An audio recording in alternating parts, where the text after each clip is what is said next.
सार्वजनिक गणेशोत्सव समितीने मागणी करत म्हटलं आहे, मोठ्या गणेश मूर्तींचे कृत्रिम तलावात विसर्जन कसं शक्य आहे असा थेट सवाल करण्यात आला आहे।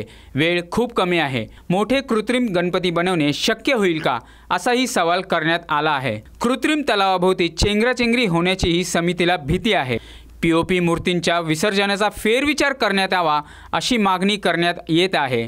याच सगळ्या संदर्भात लालबाग परळमधील सार्वजनिक गणेशोत्सवाचा वारसा जपत असलेल्या मंडळांच्या पदाधिकाऱ्यांचे काय म्हणणे आहे तेजोकाय मेन्शन सार्वजनिक गणेशोत्सव मंडळाचे सल्लागार गजानन शिंदे यांनी या विषयावर काय प्रतिक्रिया दिली ते आता आपण जाणून घेऊया।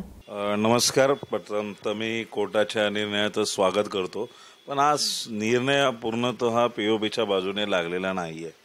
सरकारने काय बाजू मांडली, कुठल्या पद्धतीने मांडली ते त्या सरकारी वकिलांनाच माहीत, पण आज बाप्पाला सुद्धा एवढा संघर्ष करायला लागतोय त्याच्या बाबतीत नक्कीच प्रत्येक मराठी माणसाला आज वाईट वाटतंय। कारण आज सरकार मराठी आहे, राज्य मराठी आहे, सण मराठी आहे, तरी सुद्धा एवढ्या अडचणी। आज जर सरकार जेवढं निसर्गाची काळजी घेते चांगलीच गोष्ट आहे बाबा, सरकार असतील किंवा याचिकेदारे असतील तर त्या पद्धतीने तुम्ही रस्त्यांची पण काळजी घ्यायला हवी ना।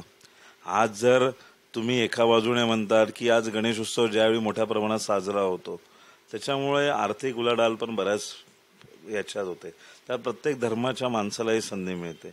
इथे मराठीही कमवतात, हिंदूही कमवतो, मुसलमानही कमवतो, ख्रिश्चनही कमवतो, प्रत्येकाचे मार्ग वेगळे असतात। आज तुम्ही बघत असाल ओला उबेरमध्ये बरेचसे मुस्लिम ड्रायव्हर असतात, तेही आज लालबागला आले की त्यांनाही भाडी मिळतात, चांगल्या प्रकारची भाडी मिळतात। आज किती पंजाबी लोक आहेत जे कडं वगैरे असतात त्याचे स्टॉल लावतात, किती अजून मोमोज विकणारे किती लोक आहेत, किती लोकांना आज रोजगार मिळतो। आज तुम्ही एका ठिकाणी म्हणतात की तुम्ही पीओपीचा निर्णय लागला, पण फक्त 6 फुटाच्या मूर्त्यांनाच त्यांनी निर्णय दिला, मोठी मूर्ती बनवायला दिली पण त्याचं विसर्जनाचं काय? आज मोठा प्रश्न आहे। आज 20 फुटाची मूर्ती असते, 22 फुटाच्या मूर्त्या असतात, त्यांचं विसर्जन कृत्रिम तलावात करणं शक्यच नाहीये, कारण तेवढ्या आपल्याकडे सुविधाच नाहीये। आज ज्यावेळी कोविडपासून लोकांना गव्हर्नमेंटने कृत्रिम तलाव उपलब्ध करून गेले, आज 50%च्या वर घरगुती गणपती कृत्रिम तलावातच विसर्जन होतात, ते चौपटीवर जाण्याचं प्रमाण वाढलंय। मग हा अट्टास का केला जातोय? हे हिंदूंचे सण संपवण्यामागचा याचा काही उद्देश आहे का? हे खरंच आपण पडताळणं भरपूर गरजेचं आहे। आपण बघितलं ना, आज एवढी लोकसंख्या वाढते, आज व्यवसायाची साधनं कमी झालेली, रोजगार मिळणार कुठून?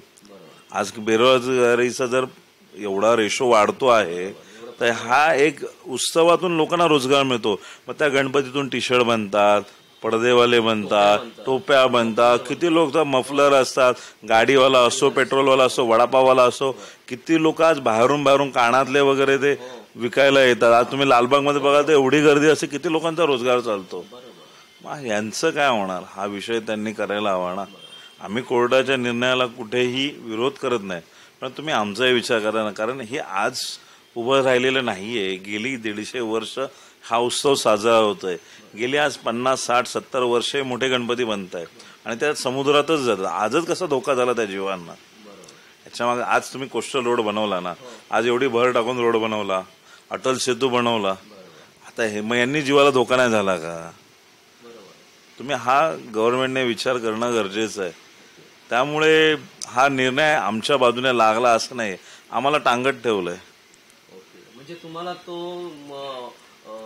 हवा तसा निर्णय नाहीच आहे ना। म्हणजे आनंद तसा व्यक्त नाही होणार। आज आम्ही फक्त एक स्टेप पुढे निघालो, पण उद्या जर सरकारने वेगळी काहीतरी दिली तर जिथे गणपती बसतो तिथून गणपती हलणारच नाही विसर्जनाला। मग ह्या गणपतींचं पुढं काय? हा प्रश्न राहणारच आहे ना। खूप खूप धन्यवाद, थँक्यू सर। प्रत्येक सरकारला श्रेय घ्यायचं, बघा आम्ही कोणी श्रेय घ्या, आम्हाला त्याच्याबद्दल वाद नाही। आज गेली कित्येक वर्षात 150 वर्षाची परंपरा या सणाला। आज जेव्हा लोकमान्य टिळकांनी हा जो सण साजरा केला, काहीतरी उद्देशामधून हा साजरा केला आणि तो सक्सेसफुल झालेला आहे, हे आपण पाहतोय। आज 150 वर्षानंतर समुद्र कसा काय खराब व्हायला लागला? आज कोस्टल रोडची डेव्हलपमेंट होते ना, आज मुंबईत एवढा लोंढा येतोय, आज एवढं वेस्टेजेस त्याचं निघतं, ते कुठं सोडलं जातं? समुद्रातच सोडलं जातं ना, त्याच्यावर काय निर्णय होत। आज तुम्ही म्हणतात प्रदूषणावर, आज एवढी झाडं तोडली जातात, ती झाडं किती नवीन लावली, किती जगली. निर्णय घेता घेता काही अटी पण टाकल्या गेल्या आणि सरकार असं म्हणतं की गाणे वाजतात, गाणी ढोल ताशे वगैरे किंवा ह्या सगळ्यामुळे गणपतीच्या मिरवणुकीमध्ये प्रदूषणाची हानी होते किंवा प्रदूषण. साहेब, सगळ्याच गोष्टीने प्रदूषण होतं ना. प्रदूषण सगळ्यांनाच होतं. आज आपण बोलतोय त्याने पण प्रदूषण होतं ना. आज आपण कपडे घालतोय त्याने पण प्रदूषण होतंच ना. प्रत्येक, आता तुम्ही म्हणतात कोथिंबीर घ्या, ती तोडली तर तिथं जीव मेला ना त्या जमिनीतून, पण ती उपजीविकेसाठी लागते म्हणून ती आपल्याला घ्यावी लागते ना. आज त्या धान्य, आता पण ऑर्गॅनिक वगैरे शेती आहे, पर्याय आम्ही म्हणत नाही की आमच्या उत्सवाला आणि कोर्टाला कुठेच विरोध नाही, पण तुम्ही ज्यावेळी निकाल घेता त्याचे पर्यायी व्यवस्थांची चाचणी करणं गरजेचं आहे ना.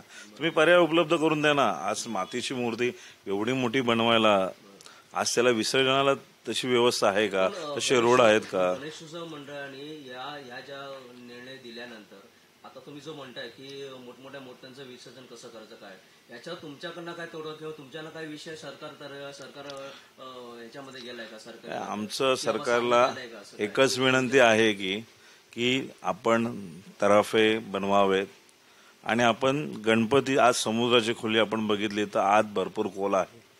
त्या मूर्त्या आहेत ना, प्रत्येक मंडळाला आपण विनंती करा की त्या मूर्त्या आहेत त्या तुम्ही तराफ्या आणून ठेवा आणि त्या बोटींनी सरकारने आत नेऊन खोल समुद्रात विसर्जन केलं तर हा प्रॉब्लेम काय होणारच नाही ना. आता मुंबई ते मांडवीपर्यंत असं बोटी तयारी या सोयी सुरू करतायत लोकांसाठी, तर तसंच त्या गाड्या जर त्याच्यातून जाऊ शकतात तर मग गणपतीची मूर्ती का नाही जाऊ शकत? आणि ती खोल समुद्रात असं हो, प्रश्नच नाही ना. त्याच्यातून हा मार्ग निघेल ना. तुम्ही जर म्हणत असं समुद्रात विसर्जन करा, आज तुम्ही बघा मागे गणपती आहेत ते अजून विसर्जन झालेले नाही आहेत, त्यांचं काय? आज तुम्ही मूर्ती करा ना, आज सांगताय गणपती बनवायला घ्या, पण अहो गणपती बनवायला घेऊन विसर्जनाचा मुद्दा आहेच ना मंडळाकडे. आज बरेचसे मंडप रस्त्यावर बनवले जातात, काही चाळीच्या बिल्डिंगमध्ये जातात, पावसाचं वातावरण आहे. मग जर तुम्ही मूर्ती बनवायला जेवढं लेट आहे ना तेवढं आमच्या मंडळांना मूर्त्या मिळणार नाहीत ना.